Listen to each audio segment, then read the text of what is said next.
Bonjour, alors je suis ravi d'être parmi vous, d'autant que j'ai une spécificité, c'est que mon métier ne consiste pas à vendre. Mon métier, c'est de rendre les idées désirables. À bien des égards, nos métiers sont complètement complémentaires. Vendre est un métier extrêmement complexe, où il faut assurer la prise de contact, le suivi, les relances, la négociation, et que la réalité, c'est que réussir ces étapes est beaucoup plus facile quand au départ vous avez quelqu'un qui a envie, plutôt que d'avoir quelqu'un qui se méfie. Et ce métier, nous le faisons effectivement avec des grands groupes parce qu'il faut les aider à se transformer en créant le désir de s'engager, dans des contextes commerciaux, parce qu'il faut aussi créer le désir d'acheter des offres qui parfois sont complexes ou répondent à de forts enjeux. Et comme vous, on a quelque chose en commun, c'est que depuis le mois de mars, l'ensemble de nos échanges se sont faits à distance via des systèmes de visioconférence. Et là, effectivement, il faut avouer que beaucoup de repères ont évolué, le non-verbal ne se gère pas pareil, la posture ne se gère pas pareil, la relation non plus. Et pourtant, la réalité, c'est qu'il ne reste que l'essentiel, la pertinence des offres et le leadership et l'éloquence de ceux qui les défendent.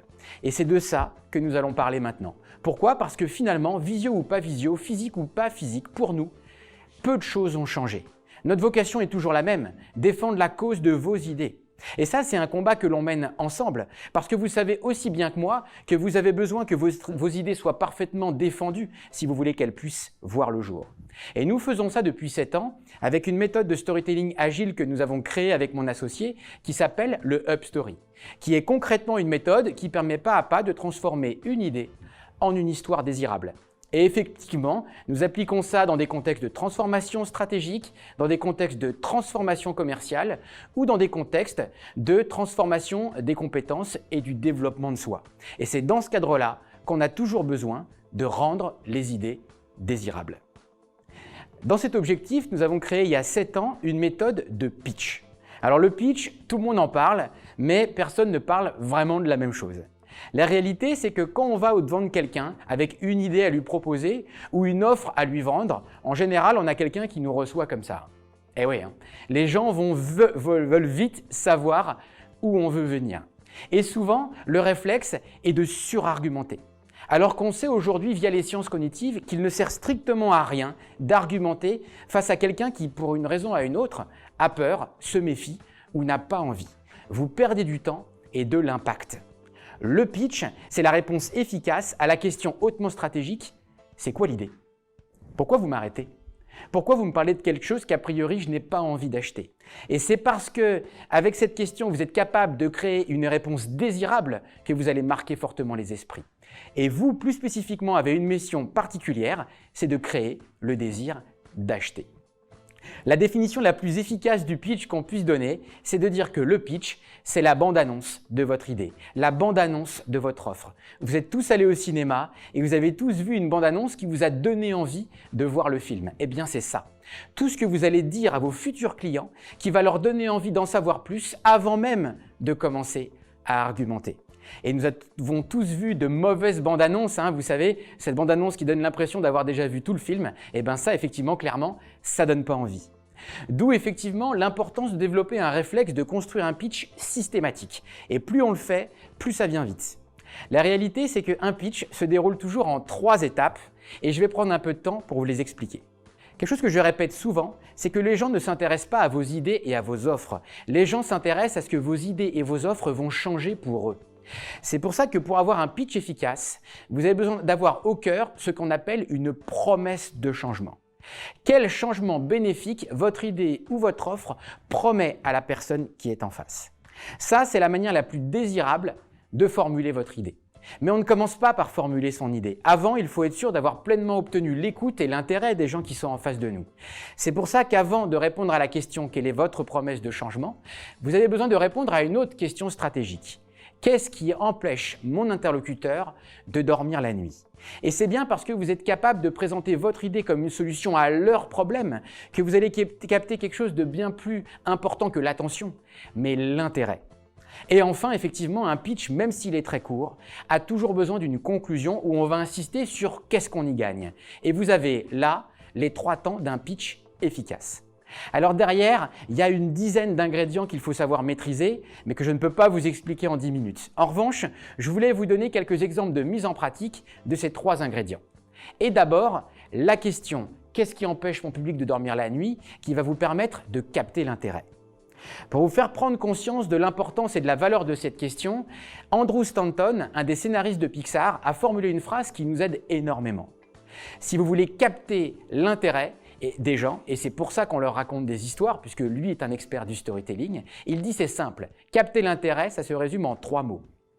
Make me care. Make them care, c'est ça le sujet, hein.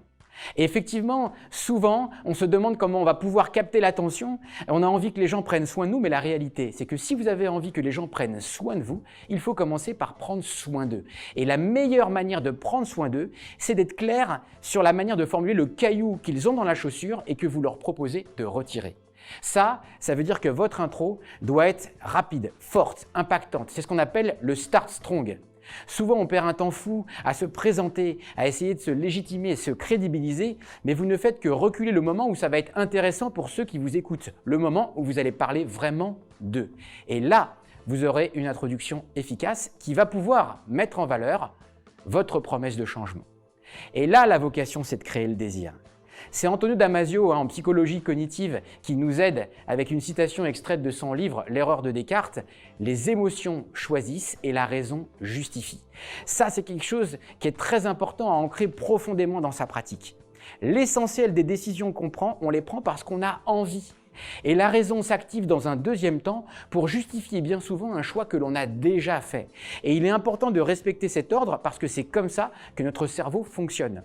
Donc, on ne se jette pas dans une argumentation construite au cordeau, mais d'abord, on crée le désir de changement.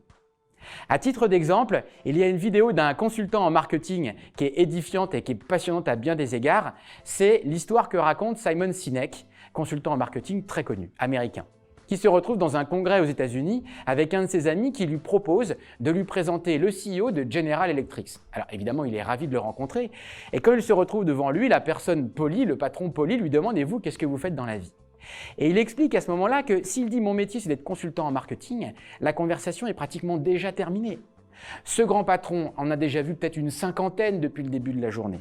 Et il ne fera qu'allumer une lumière dans son cerveau en se disant « Je sais ce que fait cette personne, je sais ce qu'elle veut me vendre et j'ai déjà un a priori, du coup négatif, sur le sujet. » Et là, derrière, il pourra dire ce qu'il veut, ce sera trop tard. C'est pour ça que Simon Sinek dit, quand on lui pose la question de qu'est-ce qu'il fait dans la vie, il ne répond jamais « Je suis consultant en marketing ». Il répond « Mon métier, c'est d'inspirer ceux qui ont besoin d'inspirer leurs équipes. » Vous avez besoin d'inspirer vos équipes ? Quel dirigeant va pouvoir répondre non à cette question? Et c'est à partir de là qu'il va pouvoir expliquer qu'il réussit à faire ça dans le cadre d'une méthode qu'il a conçue, qui s'appelle le Golden Circle, et qu'il met en œuvre au quotidien dans son cabinet d'accompagnement stratégique sous forme de conseils et de formation. Si vous avez été attentif dès le début, vous avez peut-être remarqué que c'est exactement comme ça que je vous ai présenté mon activité. Je ne vous ai pas dit que j'étais consultant en storytelling ou en conduite du changement. Je vous ai dit que j'avais une vocation qui n'avait pas changé, qu'on soit en physique ou en visio. C'était de défendre la cause de vos idées et que ça, c'était un combat commun. Je vous ai dit que j'avais une méthode pour y arriver, qui était le Hub Story, la méthode de storytelling agile qui permet de transformer une idée en une histoire désirable. Et je vous ai dit que mon terrain d'action, c'était la transformation des entreprises et des gens. Et je vous ai dit que tout ça, ça se résumait en une phrase, rendre les idées désirables. Travailler ce sens de la formule sera intéressant de façon à augmenter votre capacité à marquer fortement les esprits. Et maintenant que votre promesse de changement est désirable, vous gardez toujours quelques minutes pour conclure en insistant sur une question qui est fondamentale, qu'est-ce qu'on y gagne ? Oui, il est important de garder du temps à la fin pour ancrer les bénéfices, ce qu'on appelle ramasser la copie. Voilà ce qu'on vient de se dire, voilà ce que vous avez appris, voilà ce que moi j'ai découvert et voilà ce qu'on va faire. Et surtout d'insister sur le fait que le bénéfice n'est pas que pour la personne qui est en face de vous. Parce qu'effectivement, lui va pouvoir bénéficier de quelque chose et les autres d'autres choses parce qu'on a le sentiment qu'on va tous y gagner, là effectivement vous avez plus de chances d'ancrer un mécanisme de coopération et que les gens aient davantage envie de vous écouter et de vous suivre. En gros, un pitch, c'est le contraire d'un film ou d'une histoire qui se termine par « the end ». Le pitch, c'est le début de l'aventure qui se termine comme toutes les séries par un à suivre qui donne hâte de se revoir et d'entamer les choses sérieuses. En conclusion, un pitch est toujours construit de 3 ingrédients. Qu'est-ce qui empêche mon public de dormir la nuit? Quelle est ma promesse de changement? Et qu'est-ce qu'on y gagne? En développant ce réflexe, vous allez développer le réflexe de créer le désir en toutes circonstances. Eh bien, merci Sébastien pour ces explications si claires. Alors, vous l'avez compris, un bon pitch, se présenter ne commence pas par le fait de donner son nom ou sa profession, passe par le fait justement de susciter l'intérêt, de captiver l'attention. Alors Sébastien, une question, comme vous le savez, comme tu le sais, pardon, nous avons ici des professionnels de l'immobilier d'investissement qui nous suivent ce matin et j'ai une question à te poser. Selon toi et le professionnel que tu es, quelle serait la meilleure façon de susciter l'intérêt pour ces professionnels spécialisés dans l'épargne et dans l'immobilier d'investissement en particulier? Effectivement, le réflexe globalement, de toute façon, c'est de réussir à présenter ce que vous avez à vendre comme une solution à un problème. C'est ça qui va le rendre désirable. Et c'est parce qu'effectivement, j'ai en face de moi quelqu'un qui formule un problème que j'ai que je vais m'intéresser à la suite. Souvent, la question « qu'est-ce qui empêche de dormir la nuit ?» est perçue comme manipulatoire, mais pas du tout. On ne montre jamais à quel point on accorde de l'intérêt à quelqu'un quand on formule clairement le problème ou le caillou qu'il a dans la chaussure. Donc plus spécifiquement pour vos métiers, effectivement, ça va être intéressant de faire remarquer que par exemple cette classe moyenne qu'on présente souvent comme privilégiée, c'est pourtant aussi elle qui s'inquiète. C'est elle qui s'inquiète sur l'avenir et c'est elle qui se demande de quoi sera fait sa retraite et qui ne sait pas comment prendre le sujet. Oui, en effet. Et puis sur le fait de susciter l'intérêt sur la première partie, sur la question des retraites, ça passe notamment, j'imagine, par le fait de les projeter sur ce qui se passera effectivement à l'âge de la retraite et sur le fait de savoir s'ils vont être en capacité de pouvoir accomplir leurs rêves, à savoir soit voyager, soit avoir des loisirs ou s'occuper de leurs petits-enfants et ce dont aujourd'hui peut-être les gens n'ont pas forcément complètement conscience. Exactement, en fait, capter l'intérêt, c'est dire quelque chose qui va faire dire à votre interlocuteur « Ah oui, c'est vrai ce que vous dites, j'avais pas vu ça comme ça » ou « Je ne l'avais jamais formulé comme ça ». Et à partir du moment où quelqu'un vous parle comme ça, c'est que vous avez capté clairement son intérêt. Et c'est ça l'objectif. Maintenant, il est prêt pour écouter votre solution et la promesse qu'elle porte. Très bien, c'est clair. Et alors du coup, les 2 autres axes pour faire réaliser un bon pitch passent notamment par le fait de réaliser une promesse de changement. Toujours la même question par rapport à ce domaine. Quelle serait selon vous une promesse de changement efficace? Dans ce domaine, dans votre domaine comme dans tous les domaines, ça interroge le pourquoi vous faites ce métier, tout simplement. Souvent, on se fixe comme objectif de gagner de l'argent dans la vie. Il y a une chose qui est sûre, c'est pas parce que vous voulez gagner de l'argent que ça va faire vendre un investissement immobilier. Donc effectivement, à quoi ça sert tout ça? Quelle est la vocation de quelqu'un qui effectivement se rend compte, par exemple, que la fiscalité, qui est souvent vécue comme chose de punitif, est en fait un outil d'ajustement du gouvernement. Et un outil d'ajustement que certains experts peuvent comprendre pour générer et offrir de nouvelles formes d'investissement. Et là, d'un seul coup, quand votre territoire d'action, c'est ça, ça devient plus intéressant pour quelqu'un qui n'y connaît rien. Et notamment pour quelqu'un qui, en général, se méfie de tout ça. Et donc, on arrive effectivement au 3e pilier du pitch, la question à laquelle il faut répondre, qu'est-ce que j'y gagne? Alors, comment moi, en tant que conseiller, je peux répondre à cette question pour justement dans l'intérêt de mon client? En fait, cette étape, on a l'habitude de faire. Quand on argumente, on a toujours l'habitude de dire à quelqu'un toutes les chances qu'il a qu'on soit en face de lui et qu'on soit là pleinement disposé à l'aider. Sauf qu'effectivement, il y a ce réflexe que j'appelle le qui peut le plus, peut le moins. Si vous vous contentez de dire à votre interlocuteur tout ce qu'il va gagner lui, c'est trop peu, c'est trop petit. Si vous ne faites que accentuer sur l'épargne, l'imposition qu'il va économiser, c'est trop petit. Ce qui est intéressant, c'est de profiter de cette conclusion pour réélargir le sujet et dire qu'effectivement, ce système est sain parce que quand vous gagnez, les autres gagnent. Par exemple, parce que des promoteurs vont pouvoir construire des choses qu'ils n'auraient pas construites sans ça. Par exemple, parce que des zones vont pouvoir se développer alors qu'elles se seraient développées de manière plus difficile. Et c'est en faisant une conclusion qui élargit au fait que plusieurs personnes gagnent que moi, ça me donne le sentiment que parce que c'est bon pour moi, pour les autres et pour le monde, ouais, j'ai plus envie de le faire. C'est ça, c'est en fait donner du sens à l'action. Et donc, du coup, de mettre de la perspective par rapport au fait qu'investir, c'est créer du logement, donc de l'emploi. Et c'est de permettre effectivement, même on l'a vu sur certaines études, d'être vertueux vis-à-vis des caisses de l'État. Et ainsi de suite. C'est prendre cette photo de façon très très large et encore une fois, enraciner et donner du sens à mon action. Exactement, et en faire un choix juste. Super.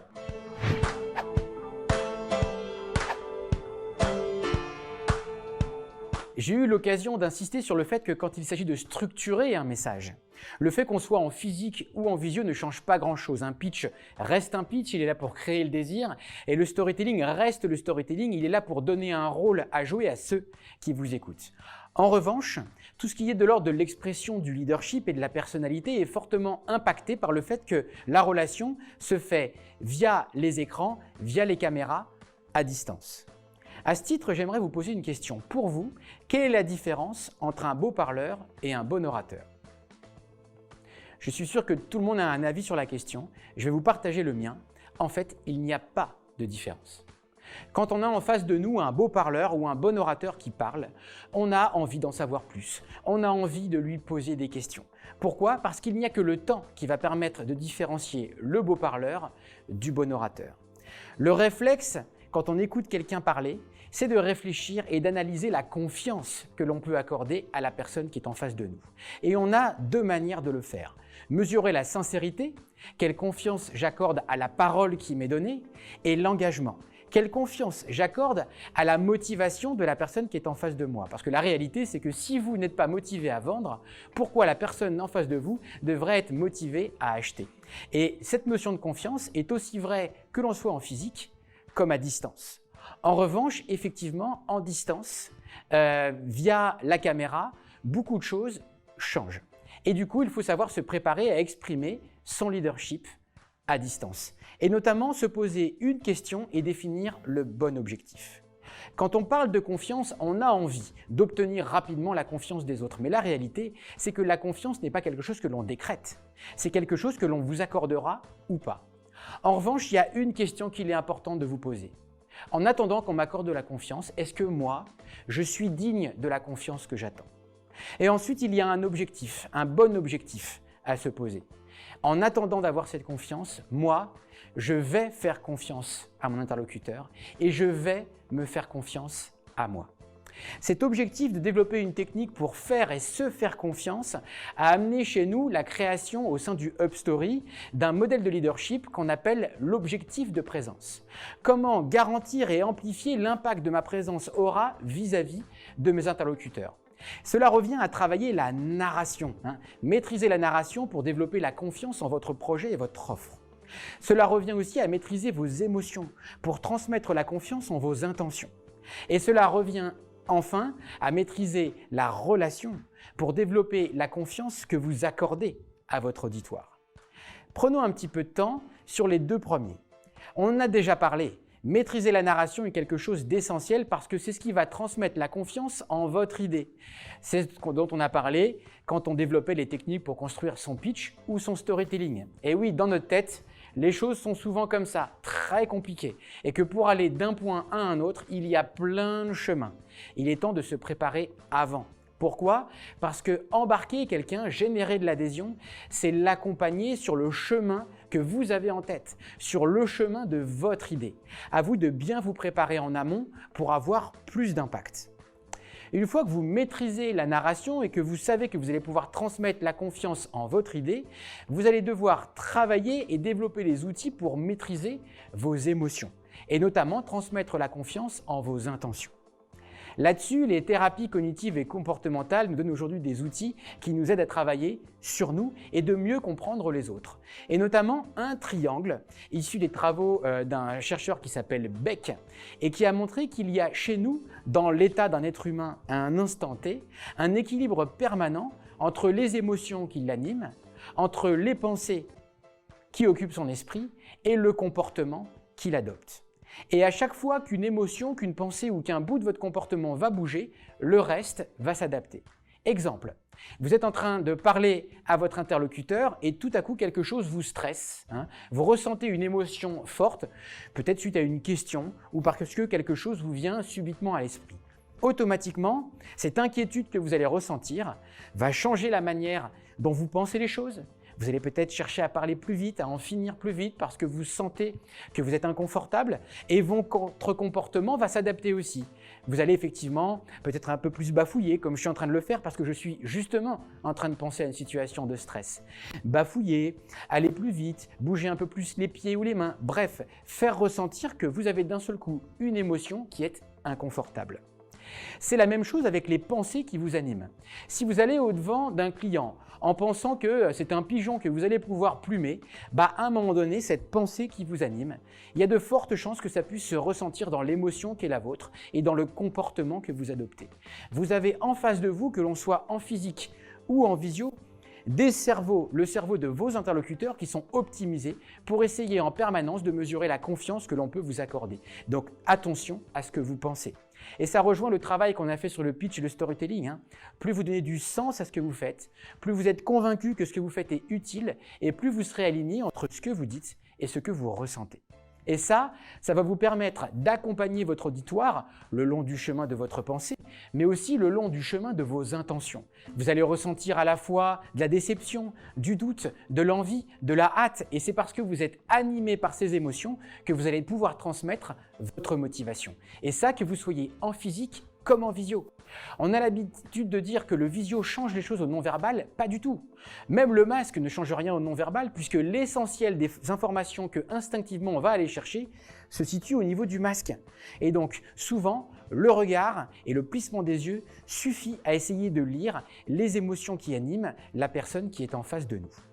On a évoqué la maîtrise de la narration, on vient d'évoquer la maîtrise de vos émotions. Reste un dernier point fondamental, la maîtrise de la relation.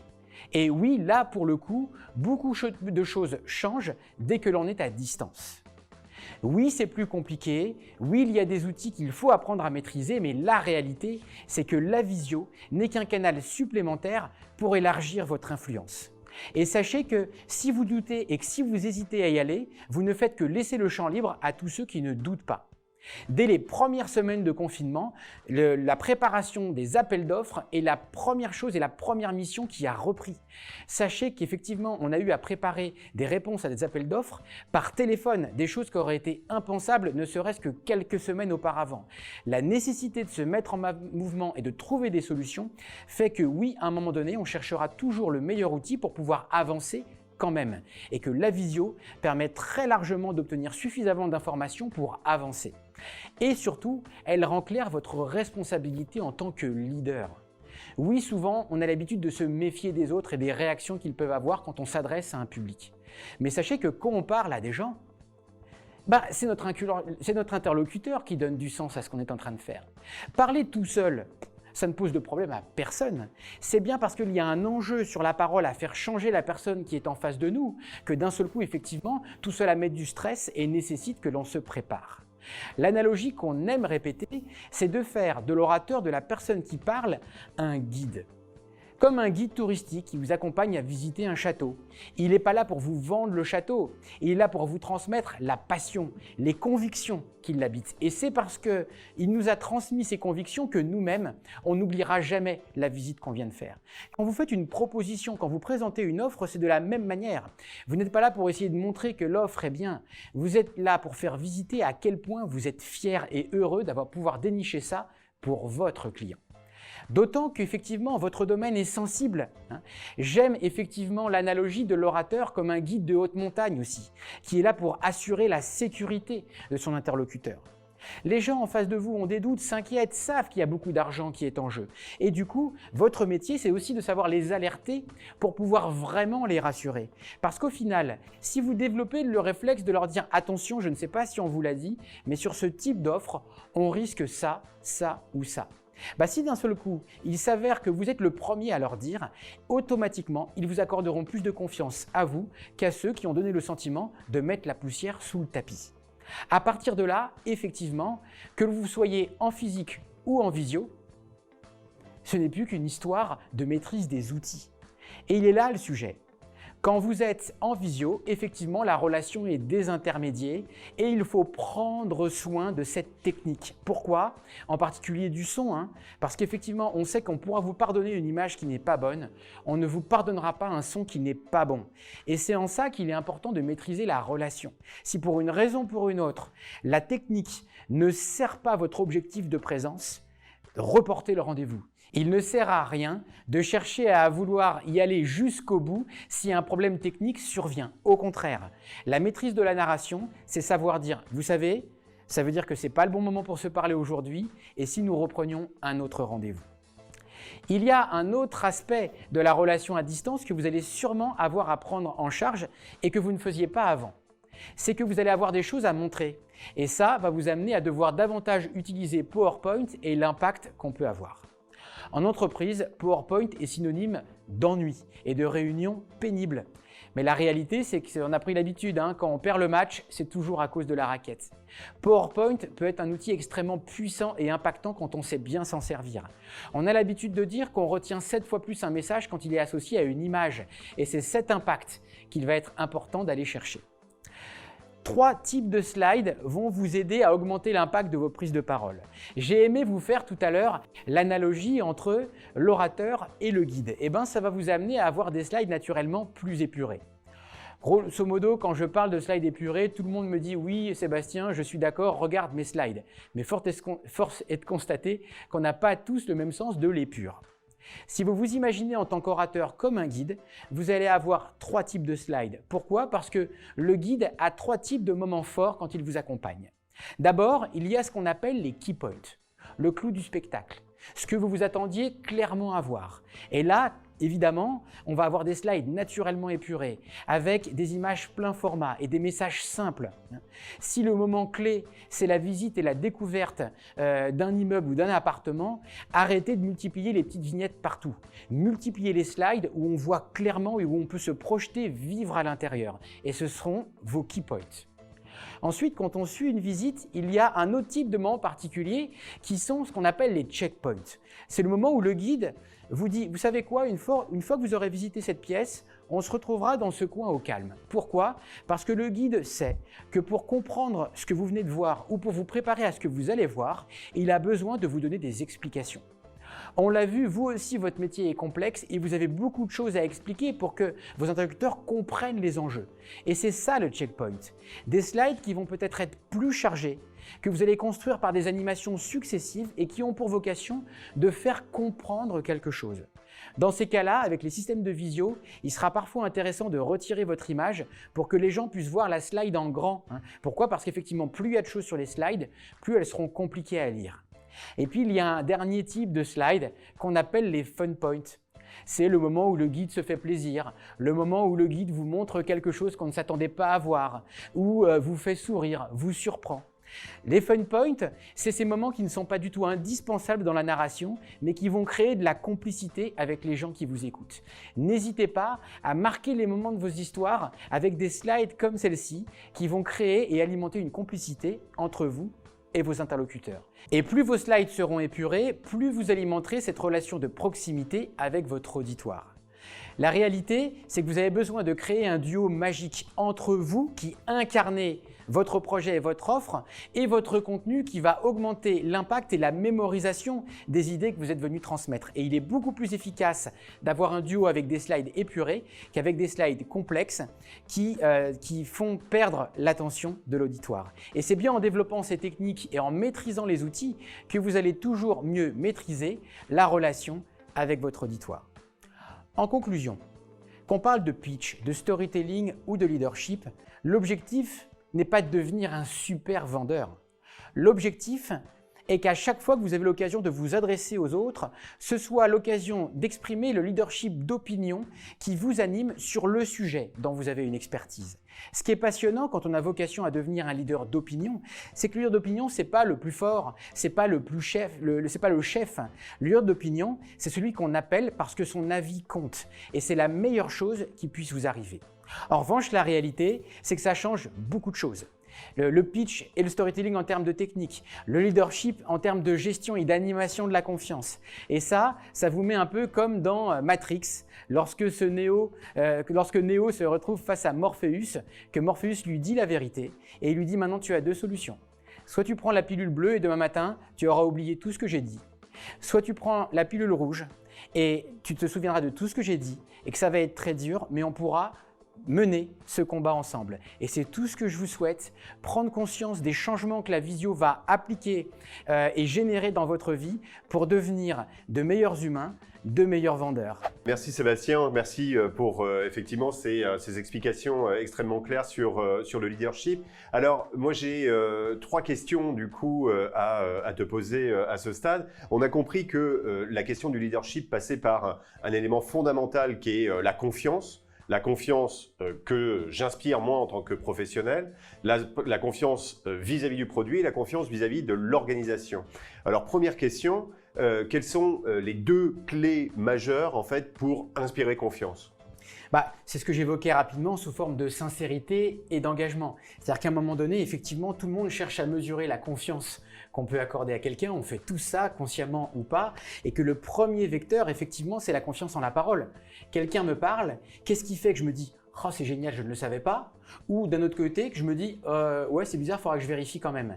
Et à un moment donné, effectivement, le sentiment qui est le mien va changer complètement la perception de ce que j'entends. Si j'écoute quelque chose en ayant un doute sur ce qui m'est dit, je ne l'écoute pas pleinement et ça n'aura pas pleinement d'impact. C'est toute la difficulté du rôle de vendeur, et en particulier le fait qu'à chaque fois que vous allez proposer une offre, cette offre sera nouvelle et différente pour chacun. La vraie contrainte pour le vendeur, c'est de créer ce que j'appelle les conditions de la confiance a priori. La confiance a posteriori, tout le monde peut la donner, parce que vous avez un diplôme, parce qu'on vous a vu à la télé, je vous accorde de la confiance. Mais la confiance a priori, c'est quelque chose d'essentiel pour vendre parce qu'a priori, les gens vont vous faire confiance alors qu'ils ne savent pas encore ce qu'ils vont obtenir. D'où tout le défi de maîtriser la narration, les émotions et la relation. Et vis-à-vis de soi, c'est avoir l'envie et d'être basé sur l'authenticité et d'autant plus en digital, n'est-ce pas ? Oui, la vraie difficulté, c'est celle-là, c'est l'authenticité. Alors moi, je viens du spectacle. Ce qui est très intéressant quand on vient du spectacle, c'est qu'on est sincère quand on ment. Un acteur est sincère. Pourquoi ? Sincère, c'est pas dire la vérité. Être sincère, c'est dire la meilleure chose à dire au moment où on est en train de le dire. C'est comme ça qu'effectivement, on peut mentir à nos proches parce qu'on sait en toute conscience que c'est la meilleure chose à dire pour avancer. Et c'est ce qui fait que quand on le fait, on ne se pose pas la question du non-verbal. On le dit parce qu'on est persuadé que c'est la meilleure chose à dire. Et on a naturellement une alliance parfaite entre ce qu'on est en train de dire et ce qu'on ressent. Claire. Et alors, du coup, effectivement, on arrive au cas particulier des personnes qui nous regardent aujourd'hui, qui sont effectivement, comme vous le savez, professionnels en immobilier d'investissement. La particularité de ces acteurs-là, de ces professionnels, c'est à chaque fois, en fait, le produit qu'ils peuvent proposer peut être différent. On peut investir un moment à Toulouse, à Montpellier, à Bordeaux. Et comment, en fait, effectivement, gérer cette confiance vis-à-vis du produit ? En fait, c'est la confiance que vous allez générer sur le produit, ce n'est que le reflet de la confiance que vous-même vous avez dans le produit. Donc effectivement, d'où l'importance d'avoir une alliance entre les convictions et le support et les contenus qu'on partage, de manière à effectivement en permanence être le premier ambassadeur d'une localisation, d'un quartier, d'un type d'investissement, parce qu'au final, vous êtes des consultants avant d'être des vendeurs et les gens achètent votre avis. Et c'est parce qu'ils ont confiance en votre avis qu'ils suivront le choix que vous leur proposerez. Et en fait, vous soulignez, et c'était la dernière partie de votre exposé, c'est en fait ce que change beaucoup cet interfaçage via la visio, c'est l'utilisation de contenu qui doit être vu comme quelque chose effectivement de magique, puisque du coup, ça nous permet un champ d'action beaucoup plus large, mais qui en même temps effectivement nécessite soit d'en produire, soit d'en utiliser, mais en tout cas que ceci soit pertinent. Exactement, et avoir toujours un objectif, c'est que le contenu que vous projetez est là pour amplifier ce que vous êtes en train de dire, et pas au contraire pour servir de contenu tout fait que je vous donne en disant ça suffira bien pour vous convaincre. Non, ce qui compte, c'est pas que vous projetiez des contenus, ce qui compte, c'est que vous soyez capable d'être le confident, l'intermédiaire de confiance qui dit tiens, je voudrais vous montrer ça parce que ça, c'est important pour vous. Eh bien, formidable Sébastien. Merci beaucoup pour l'ensemble de ces explications.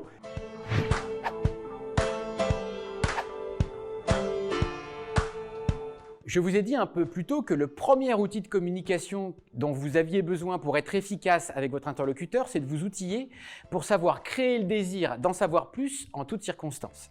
Et en particulier pour vous, créer le désir d'acheter. C'est une première étape qui est essentielle, mais on ne peut pas non plus s'endormir là-dessus.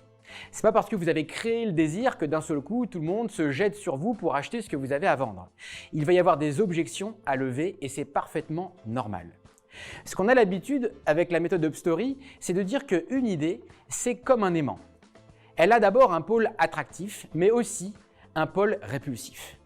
Une idée est attractive, une offre est attractive parce qu'elle va résoudre un problème. Et c'est typiquement ce qu'on a vu avec le pitch. Mais cette même idée va aussi être répulsive parce qu'elle va légitimement générer des résistances.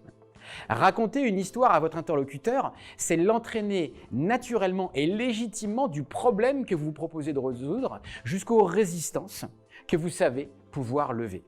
Et ça, c'est quelque chose de très important. Considérez que les résistances que vous allez rencontrer et que parfois vous savez anticiper font intégralement partie de l'histoire que vous allez raconter. C'est le contraire d'un mauvais réflexe qu'on a souvent, c'est de surargumenter pour chercher à avoir raison. Il y a cette phrase que je trouve toujours aussi marquante de Richard Welst qui nous dit « ça ne sert à rien d'avoir raison si on n'a convaincu personne ». Et effectivement, il y a des tonnes de gens qui ont raison, mais qui sont seuls à force d'avoir cherché à avoir raison. Et c'est ce qui fait que dans la vie, on n'aime pas trop qu'on nous résiste. Pourquoi? Parce qu'on est persuadé que nos offres sont intéressantes et peuvent résoudre un problème. Donc effectivement, dans la vie, personne n'aime qu'on lui résiste, mais si on y réfléchit bien, c'est le contraire des histoires. Parce que c'est bien les résistances qui font les grandes histoires. C'est bien le super vilain qui rend le super héros à la hauteur. Un Batman dans un Gotham City où il n'y aurait que des voleurs de pommes ne servirait pas à grand chose. Et c'est ça qu'on va apprendre à faire. Apprendre à considérer que les résistances qu'on va nous opposer sont une occasion de mettre en valeur l'histoire qu'on a à raconter. Et tout ça est au cœur de l'étape storytelling de la méthode UpStory. Pourquoi il est intéressant de se pencher sur le storytelling? C'est que le storytelling est construit sur le changement. On a l'habitude de dire que toute histoire est le récit d'un changement. Si vous réfléchissez à tous les derniers films et à toutes les dernières séries que vous avez pu regarder, vous vous êtes rendu compte qu'au départ, vous découvrez des personnages qui certes ont des problèmes, mais qui d'un seul coup font un choix, prennent une décision ou se retrouvent face à une situation qui les oblige à se mobiliser pour avancer et qui interdit tout retour en arrière. C'est ce qui fait que les histoires sont optimisées pour nous donner envie de changer d'avis, qui sont optimisées pour mettre en valeur l'argumentation pour faire changer les gens et les situations. Et c'est ça qui va être inspirant pour nous. Parce que les histoires accompagnent le changement avec ce qu'on appelle une boucle narrative en 3 étapes qui est toujours la même. D'abord, quand on est face à une nouvelle action, il y a toujours les enjeux liés à cette situation. Je suis face à un événement nouveau, face à une offre que je ne m'attendais pas à découvrir. Quels sont les enjeux? Qu'est-ce que je risque? Quelle opportunité s'offre à moi? Et c'est parce que les enjeux sont forts qu'on va pouvoir mettre en valeur les actions que l'on propose de mettre en œuvre. Et c'est ça qui va vous rendre et qui va capter votre intérêt et durablement votre attention dans l'action qui va suivre et dans les arguments que les personnages vont pouvoir mettre en avant. Et ensuite, il y a toujours une étape où on se pose et où on mesure les conséquences de ce qui vient de se passer. Et c'est ce lien permanent de cause et de conséquences qui font que les histoires sont optimisées pour capter durablement notre intérêt et faire de nous les premiers spectateurs des changements qui ont lieu devant nous. Si vous y réfléchissez, un film comme Indiana Jones, le film d'aventure par excellence, est construit comme ça. Quand Indiana Jones traverse le pont, oui, avant on met des enjeux. On nous montre que c'est très profond, qu'il y a des crocodiles. Quand il met le premier pas sur la marche, ça commence à s'effondrer. Il est poursuivi par des gens. Et c'est bien parce qu'il y a des enjeux que d'un seul coup, on va suivre avec intérêt et voire avec passion une action aussi banale que de traverser un pont de singe comme on l'a tous fait dans des parcs d'attractions. Et à la fin, ces actions ont des conséquences. Oui, je me suis débarrassé de mes adversaires, mais j'ai perdu mon arme. Et d'un seul coup, je me retourne, je suis face à un autre ennemi et je suis désarmé. Et c'est comme ça qu'on démarre une autre boucle sans fin d'enjeux, d'actions et de conséquences. Et ça, c'est une technique qui va être très intéressante pour vous pour mettre en valeur ne serait-ce que vos propositions. Je sais que vous êtes dans l'investissement immobilier. Si d'un seul coup, vous arrivez face à la personne que vous cherchez à conseiller et que d'un seul coup, vous dites « Ah, c'est bon, j'ai réussi à trouver un magnifique appartement pour vous », vous ne mettez pas en valeur votre proposition. Il est beaucoup plus intéressant de commencer à insister sur les enjeux. Bon, vous savez que ça fait 3 jours que je cherche parce que le défi que vous m'avez donné n'était pas si simple que ça. Vous m'avez demandé ça, ça, ça, et comme j'ai pu vous l'expliquer, le marché est composé de ça, de ça, de ça. En revanche, je suis particulièrement content de pouvoir vous montrer cette offre. C'est bien parce que ce n'était pas facile que ça met en valeur le travail que vous avez fait. Souvent, pour rassurer les gens, on veut leur faire croire que tout se passe bien. Or, pour les rassurer, il faut leur montrer qu'on est conscient des enjeux et des risques. Corneille le disait mieux que moi, à vaincre sans péril, on triomphe sans gloire. Et ensuite, votre offre doit toujours faire l'objet d'une projection dans le futur, insister sur les conséquences. Choisir ce lot, cette offre, dans ce quartier, dans cette ville, vous fera bénéficier de ça et de ça. Et c'est bien en appliquant cette boucle narrative enjeu, action, conséquence que vous allez pouvoir, dans un premier temps, mettre en valeur votre argumentation. Mais cette boucle est bien plus puissante que ça et elle va vous permettre aussi d'argumenter plus efficacement. Vous savez mieux que moi l'ensemble des objections et des résistances que l'on peut vous opposer à chaque fois. Et du coup, en bon professionnel, vous avez construit une argumentation qui va répondre à ces objections. L'objectif, évidemment, est de répondre à l'objection avant même que la question ait été posée. Moins la question se pose, plus les gens vous écoutent et ont le sentiment que vous avez parfaitement compris leur état d'esprit. Et là encore, la boucle enjeu, action, conséquence va être précieuse. Prenons un exemple dans mon cas. J'aide et je prépare des orateurs à rendre leurs idées désirables. Et il y a depuis quelques années une mode qui ne vous a peut-être pas échappé, qui est la mode des formats TED. Vous savez, ces formats de conférences très inspirationnels. Et j'ai souvent eu la question, alors, est-ce que vous avez déjà préparé des TED ? Et si ma réponse est non, mais je sais faire des choses qui vont dans ce sens, j'ai déjà perdu la personne qui est en face de moi. Puisque la personne vient en se disant « moi, je ferai confiance à quelqu'un qui a déjà fait des TED ». Donc l'objectif n'est surtout pas de s'opposer. L'objectif, au contraire, est d'accompagner l'objection pour lui donner une argumentation satisfaisante. Il se trouve que moi, j'ai la conviction que le format TED n'est pas du tout adapté à la prise de parole liée à l'engagement qu'on peut avoir en entreprise. Mais là encore, si j'attends l'objection, ce n'est pas efficace. Pourquoi ? Parce que je vais m'opposer à quelqu'un et ce n'est pas parce que je cherche à avoir raison, qu'on me donnera raison et surtout qu'on aura envie de me suivre. Donc je vais de la même manière appliquer la boucle enjeu, action, conséquence. D'abord les enjeux. Moi aussi j'adore le format TED, j'y vais tous les ans, j'adore ça. Et c'est toujours une bouffée d'oxygène. En revanche, je n'ai jamais vu une conférence TED faire changer d'avis les gens qui étaient dans la salle. Et c'est là qu'on en vient au cœur du propos. Parce que quand vos patrons vont prendre la parole, ils ne peuvent pas se contenter d'être inspirationnels. Il faut aussi qu'ils aient une prise de parole suffisamment opérationnelle pour donner envie aux gens de changer. Et c'est ça le métier qui est le nôtre. Au final, conséquence, c'est ce qui permettra à vos dirigeants à la fois effectivement d'apprendre à être plus inspirationnels parce que c'est indispensable, mais surtout, ils apprendront une méthode concrète qui leur permettra de parler pour faire changer les choses. Et là, j'ai une argumentation qui est beaucoup plus efficace. Je vous disais que la boucle narrative est puissante, elle est encore bien plus puissante que ça, parce qu'elle va aussi pouvoir vous permettre de déminer les questions pièges. Je l'ai dit, la bonne argumentation, c'est ce qui évite d'avoir à répondre à une question. Mais parfois, la question tombe, on ne s'y attendait pas, il faut y répondre. Plus une question est piégeuse, plus effectivement on a le cœur qui va se mettre à battre, plus on va avoir le réflexe de se justifier. Sachez qu'à partir du moment où vous êtes dans une posture de vous justifier, c'est fini. Les gens ne vous écoutent déjà plus et sont persuadés d'avoir réussi à trouver la faille et vous pourrez dire ce que vous voulez, ce sera comme courir après un train qui est déjà passé. Comment appliquer la boucle enjeu, action, conséquence pour s'en sortir ? Je vous propose d'utiliser un article paru dans France Info il y a quelques mois. L'ONG Foodwatch a publié une étude qui montre que derrière les produits sponsorisés par les grands chefs, il y avait largement autant d'additifs, parfois mauvais pour la santé, que dans les autres produits. Et du coup, forcément, les journalistes se sont fait un plaisir de contacter tous les chefs dont les images sont à côté de moi pour leur demander de se justifier. Le premier à avoir répondu à l'interview est Thibon Saubardier, qu'on a connu dans Top Chef. À la question sur la présence d'additifs dans ses produits, sa première réponse est de dire « non, c'est pas vrai, il n'y en a pas tant que ça ». Clairement, minimiser donne le sentiment de se justifier et tout ce qu'il va dire après est totalement inaudible. D'autant qu'il a ajouté « de toute façon, je ne souhaite pas répondre à vos questions ». Fuir et minimiser sont de très mauvais réflexes quand on cherche à lever les résistances de quelqu'un qui est en face de nous. Un autre exemple avec Thierry Marx. À la question sur les additifs présents dans les produits dont il est le sponsor, il a répondu « vu la merde qu'on sert à la SNCF, qu'on vienne me chercher, on va rigoler ». Clairement, être dans une résistance de lutte, C'est comme fuir.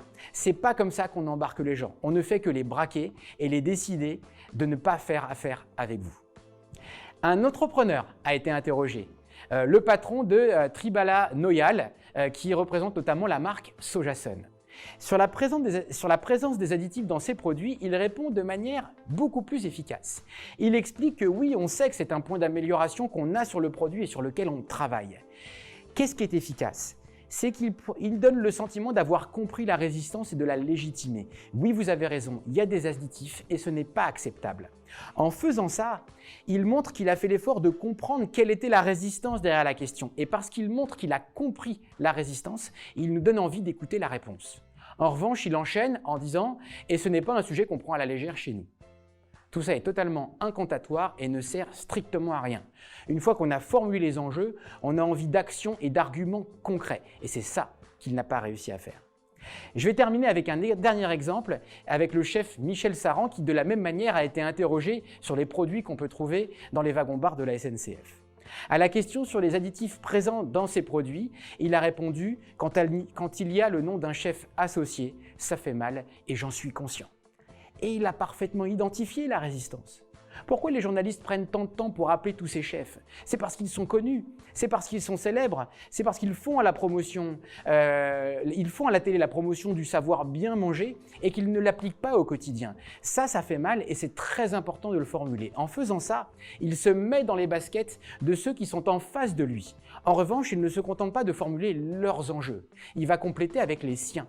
Et il complète en disant « N'oubliez pas que ces produits sont faits pour être préparés dans la cuisine d'un TGV. Et que la cuisine d'un TGV, c'est pas la cuisine d'un palace 3 étoiles. C'est un mec tout seul avec un micro-ondes et un toaster. Et ça oblige à appliquer les règles. Et là, effectivement, on est d'accord sur les enjeux qui sont les siens. Maintenant, on a envie de savoir quelles actions et quels arguments il nous propose. Et c'est ce qu'il fait en complétant. Je goûte chaque semaine les produits TGV dans mon restaurant et ils sont élaborés sur place. Et surtout, il projette le journaliste dans le futur en disant « je ne vais pas m'arrêter là, d'abord on a essayé d'améliorer la qualité gustative, maintenant on va s'intéresser au sourcing ».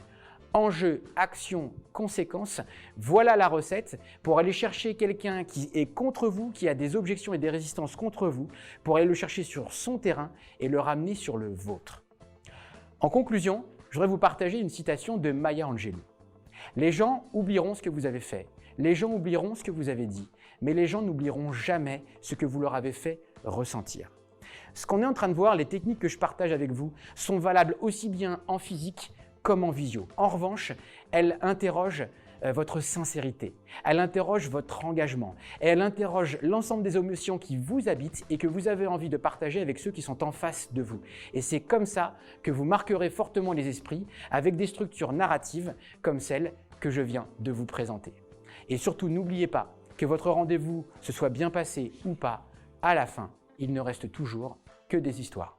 Merci Sébastien pour ces explications claires sur le fait de savoir comment lever les objections en visio également. Il faut savoir, en tant que professionnel, accueillir les objections des clients. C'est sain, en fait, dans le processus de vente. C'est bien cela? C'est sain et c'est inévitable. Vous travaillez dans un domaine qui est sensible, qui soulève beaucoup de questions. Votre responsabilité, c'est de les anticiper pour pouvoir apporter une réponse. Et il y a cette citation dont j'ai oublié l'auteur, vous m'excuserez, vous pourrez la rechercher. C'est finalement « la vente commence quand le client dit non ». Dans le domaine de l'investissement immobilier, si vous avez en face de vous qui ne pose pas de questions, ça doit plus vous inquiéter qu'autre chose, parce que ça veut dire que c'est quelqu'un qui ne s'intéresse pas ou qui ne vous écoute pas. Donc, anticiper ces résistances et les préparer et attendre qu'elles arrivent, c'est une manière pour vous, effectivement, de mesurer l'intérêt de la personne qui est en face de vous. Parce que la réalité, c'est que quand on pose une question, c'est que ça nous intéresse. Quand ça ne nous intéresse pas, on ne pose pas de questions. Il y a un vieil adage qui dit, en général, quand on vous pose une question, on répond par une question. Alors, je voudrais bien avoir votre avis par rapport à ça et en fait, de voir en fait la méthodologie de base pour répondre à une objection. J'ai la sensation, c'est d'aller chercher en fait le moteur, de savoir pourquoi en fait la personne pose cette question. La réalité, c'est que si vous n'avez pas une stratégie, tout ça ne sert à rien. Si vous répondez à une question par une question à quelqu'un qui connaît la technique, Tout ça n'a plus d'avenir. Il voit que vous êtes en train d'appliquer un truc et tout ça ne l'intéressera pas. En revanche, pourquoi le réflexe de poser une question est intéressant? Parce qu'effectivement, dans un contexte un peu sensible, l'objectif n'est pas de répondre à la question. L'objectif, c'est d'identifier pourquoi la personne vous pose cette question. Et au final, vous serez pertinent parce que vous répondez à pourquoi votre interlocuteur vous a posé cette question.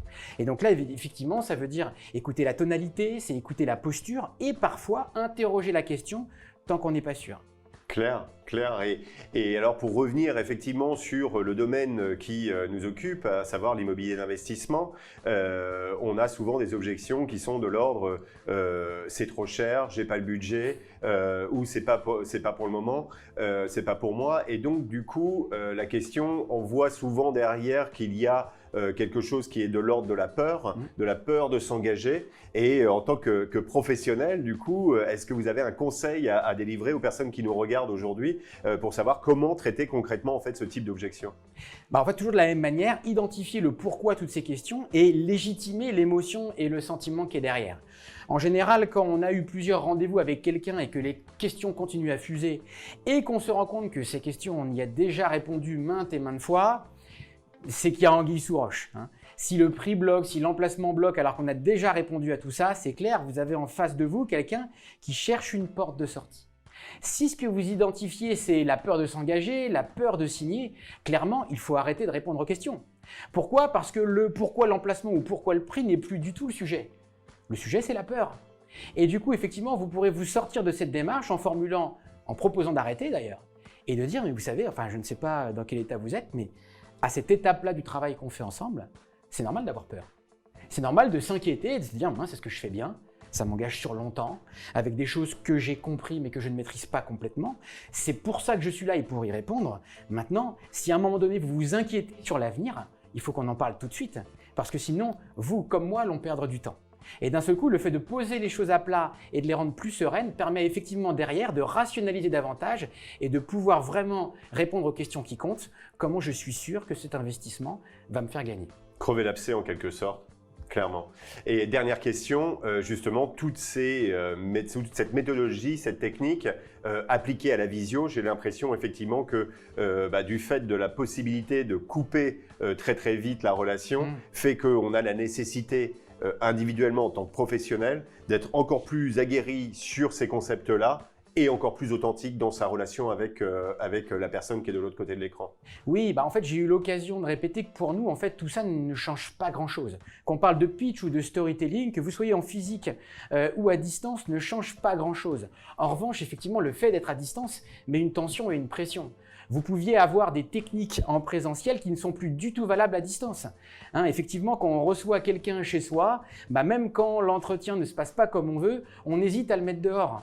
Quand on est en visio, on n'a aucun scrupule de dire « vous savez quoi, je sais tout ce que je veux » et j'appuie sur le bouton pour couper. Donc toutes ces techniques qui consistent à se préparer pour avoir plus d'impact, que ce soit pour créer le désir ou lever les résistances, étaient importantes quand on était en physique et sont indispensables maintenant qu'on est en visio. Bon, c'est clair. Merci Sébastien.